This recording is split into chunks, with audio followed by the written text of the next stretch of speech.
నమస్కారం. ఈరోజు నిజంగా చెప్పాలంటే ఈ రాజకీయాలు ఇంతలా దిగజారిపోతున్నాయా? రాజకీయ నాయకుడు పదవుల గురించి లేకపోతే వాళ్ళ నాయకుడు తాలూకా ప్రోత్సాహం గురించో లేకపోతే వాళ్ళ నాయకుడు తాలూకా మన్నల్ని పొందడానికి వైఎస్ఆర్సీపీ నాయకులు ఇంతలా దిగజారుతున్నారా? నిజంగా చాలా బాధ అనిపించే సన్నివేశం.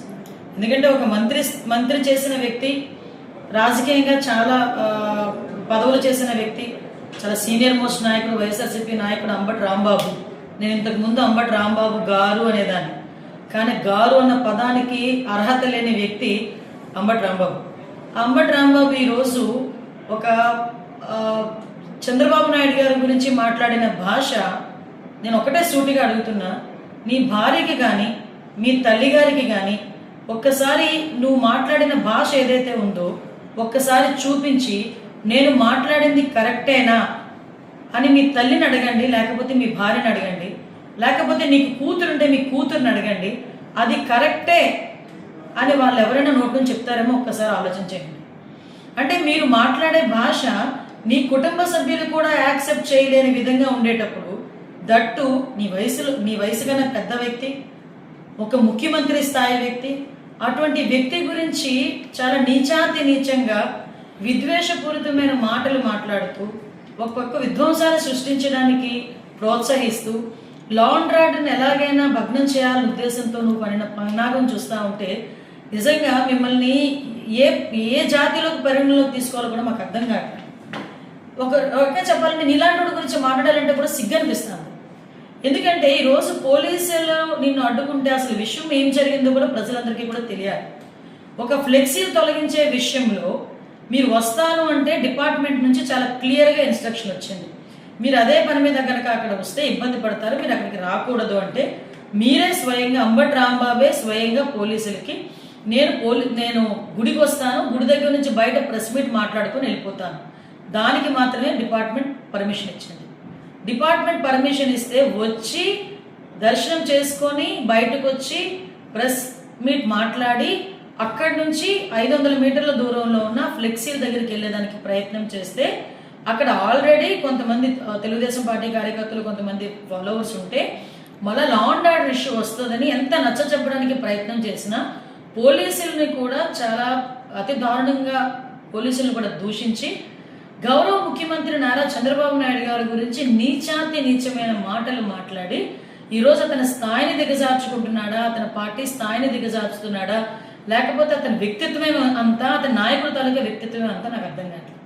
ఏమండి, మీరు అధికారంలో ఉండేటప్పుడు పట్టాభి గారు బోస్ డీకే అన్న ఒక పదం ఉపయోగిస్తే మా పార్టీ ఆఫీస్ మీదకి వచ్చి మా పార్టీ ఆఫీస్ని ధ్వంసం చేసిన సంఘటన మీకు గుర్తు చేయాలి.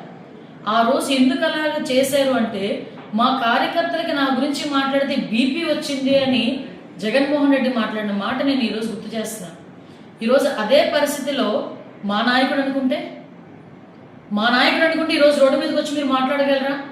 కానీ నిబద్ధత కలిగిన నాయకుడు, లా అండ్ ఆర్డర్ని సక్రమంగా పెట్టాలి అనుకున్న నాయకుడు, ఎట్టి పరిస్థితుల్ని కక్షపూరితంగా వెళ్ళకూడదన్న నాయకుడు ఉన్నారు కాబట్టే ఇంకా మీరు బయటకు వచ్చి మాట్లాడే పరిస్థితి కనిపిస్తాను. అలాగని లా అండ్ ఆర్డర్ విషయంలోనే కానీ ఇష్టానుసారంగా చంద్రబాబు నాయుడు గారిని నోటికి వచ్చి మాట్లాడితే ఊరుకుంటాం అనుకుంటున్నారా? కంపల్సరీగా తగిన చర్యలు ఉంటాయి, కంపల్సరీగా కేసు బుక్ చేస్తాం.